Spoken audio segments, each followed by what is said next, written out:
So నాకు sir ఇంతకు ముందు చైతు మాట్లాడతారు ఇంకా సేపట్లో. ఎస్, చైతు గారు వస్తారు మాట్లాడతారు. బట్ బిఫోర్ దాట్ సార్, అమ్మాయిలు మనశ్శాంతికి హానికారం సార్. మన ఫ్యాన్స్ అందరూ ఒప్పుకున్నారు సార్ అవును అని. వెనకాల ఉన్న పెద్ద మనిషి అంకుల్ కూడా ఒప్పుకున్నాడు అవును అని. సో మీరు ఒక్కసారి ఒప్పేసుకుంటే. కాదు, ఆయన ప్రతిసారి అంకుల్ అంకుల్ అనడం ఏమిటి? నీకంటే ఆయన 2 years జూనియర్ అట తెలుసా? 2 years సార్. ఒక్కసారి వెనక్కి చూడిస్తే నాకు జూనియర్ అంట సార్. అంకుల్ అంకుల్ అంటే నేను హర్ట్ అవుతున్నాను, నేను ఒప్పుకోనలా. ఆయన ఎంత అమ్మాయిలు మనశ్శాంతికి ఆయన చూడండి, ఆయన నాకే సపోర్ట్ చేస్తున్నారు.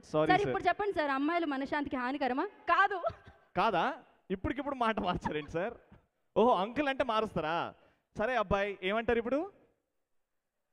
అన్న. సరే అన్నగారు ఇప్పుడు ఏమంటారు? నిజంగా హానికరం కదా? మాట చేంజ్ చేశారు. ఓకే, అలా అయినా పర్లేదు సార్. నాకు సార్ మీరు చెప్పాలి sir. I know wrong question, wrong timing, but Chaitubabu గారు చెప్పినట్టు అమ్మాయిలు మనశ్శాంతికి హానికరం అవునా కాదా సార్? మెల్లగమ్మా.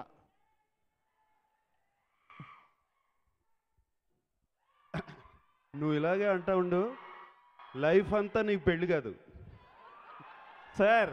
పెళ్లి కాకపోయినా నాగార్జున గారి సినిమాలు చూసుకుంటూ బతికేస్తా సార్, నాకేం అవసరం సార్. దీనికంటే ఇంకా హ్యాపీనెస్ ఇంకేముంటుంది సార్? హలో హలో, నాగార్జున గారు సినిమాలు చూసుకొని బతికేయడానికి మేము ఉన్నాం, అవసరం లేదు మళ్ళీ మాకు పోటీ. అంటే నేను ఎప్పుడు కూడా నాకు పెళ్లి కావట్లేదని మూలకు కూర్చొని ఏడవని. నేను నాగార్జున గారి సినిమాలు ఉన్నాయి, నాగ చైతన్య గారి సినిమాలు ఉన్నాయి, అఖిల్ గారి సినిమాలు ఉన్నాయి, ఇంకేం కావాలి? సరే అయితే వాళ్ళు మాత్రం చక్కగా అమ్మాయిలు మనశ్శాంతికి హానికరం కాదు అన్నట్టే చెప్పారు. అలా చెప్పలేదు, నేను ఈ పరిస్థితిలో చెప్పలేను అని చెప్పారండి. సరే అసలు ఏమిటి మనశ్శాంతికి హానికరం, అంతేనా?